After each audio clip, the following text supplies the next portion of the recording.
lamun hayang jadi ibadah mantak naon si dahar ge ku urang diniatan jag ibadah tapi urang mapan poho bae asal dahar menghadapi daging bae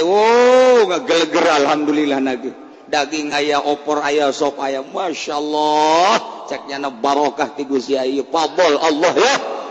bismillah nage salembur ngadengin bismillahirrahmanirrahim dar barang minggu hareup dahar jeung terina nu kos pakut ya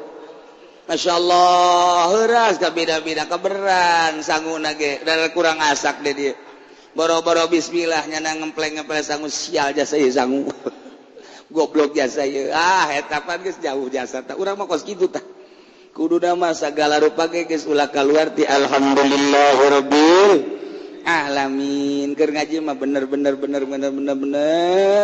giliran bae praktek jeung naon eta dahar jeung kangkung teh hayang